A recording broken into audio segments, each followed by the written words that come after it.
Vriende, goeiemôre. Dis Dinsdag die 13de Mei en ons is by Koffiekuier 940. Nou, ons het Vrydag en ook Sondag in ons eredienste bietjie stil gestaan by daardie gedeelte in Handelinge 9, vers 32 en dan eintlik vers 36, waar die klein verhale van Eneas en Tabitha vertel word. Eneas se genesing deur Petrus en Tabitha wat uit die dood het opgewek word deur Petrus. En die van julle wat nou Sondag by die Kuierkerk erediens was, sou ook kon onthou dat ek eintlik baie klem gelê het op die feit dat 'n mens kan vaskyk in hierdie groot gebeurtenis van 'n vrou wat dood was en dan lewend gemaak word. En dit is belangrik want dit verklaar die grootheid, die almag van God. Maar ek dink ook ons moet mooi kyk na die verhaal en eintlik raak sien wat in die klein storie van Tabitha gesê word. Tabitha wat iemand was wat altyd besig was om goed te doen en die armes te help.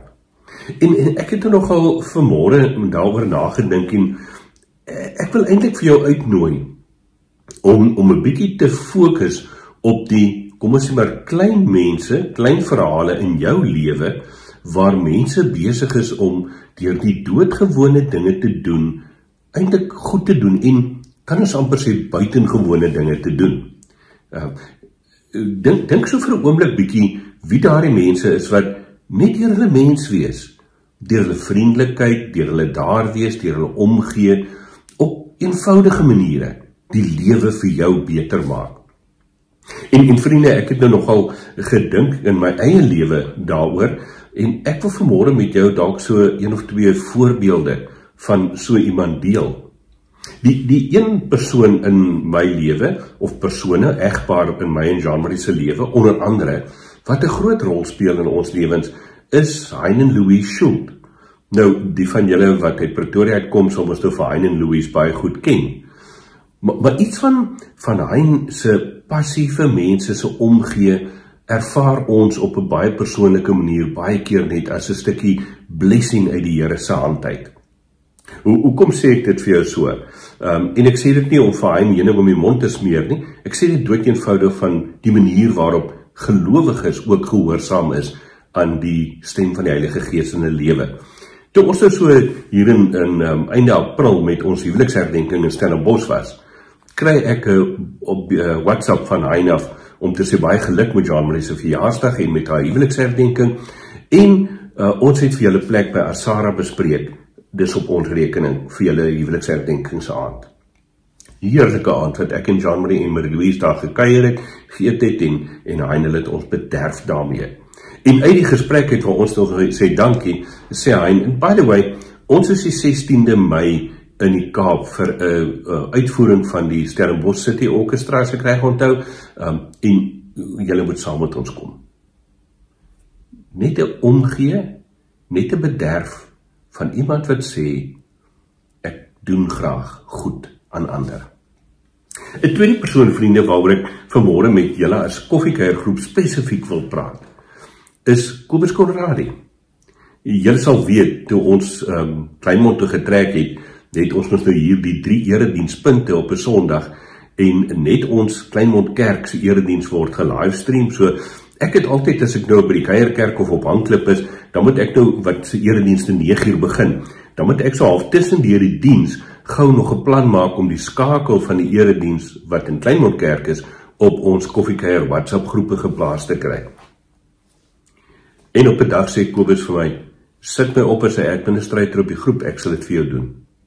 Want hy is, sonder te betaal word daarvoor, hy is feitelik elke Sondag by ons klankmengbank en besig met hierdie goed.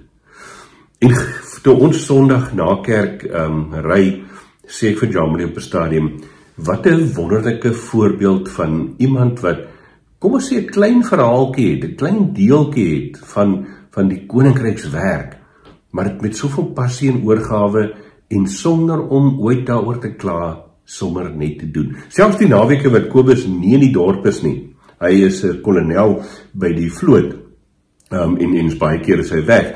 Dan doen hy dit, van waar af hy ook al is. Hy sorg dat die skakel vir die erediens in Kleinmond Kerk op ons Koffiekuier WhatsApp groep geplaas word. Ag vriende, en so kan ons opnoem, in my en jou lewe is daar vele mense wat deur klein gewone dinge te doen, die lewe vir ons beter maak aan die een kant, maar belangriker, vir ons iets wys van die genade van God, wat in ons lewens ook wil inbreek. En my uitdaging vanmôre is, dat ek en jy mooi gaan dink, wie is ons verander in hierdie lewe?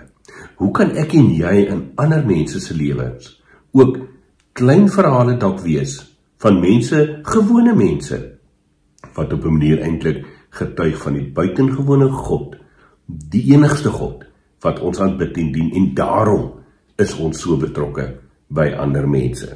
As jy gaan kyk weer na die teks in Handelinge 9, daar vers 32, dan maak Petrus vir Eneas gesond en hy sê vir hom, Jesus Christus maak jou gesond. En wanneer Petrus dan ook by Tabitha is, daar in die bokamer, dan bid hy ernstig. En as hy dan nou vir Tabitha sê, staan op, dan bring hy haar uit na die gelowiges toe. En hy wys eintlik vir hulle, dis die God wat ek en jy aanbid.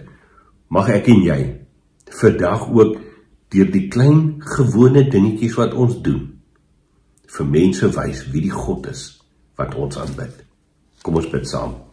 Here, baie dankie dat ons ook u woord kan oopmaak en hierdie klein verhale kan lees in die groot verhaal van u teenwoordigheid, u betrokkenheid, u omgee, u liefde vir ons as mense.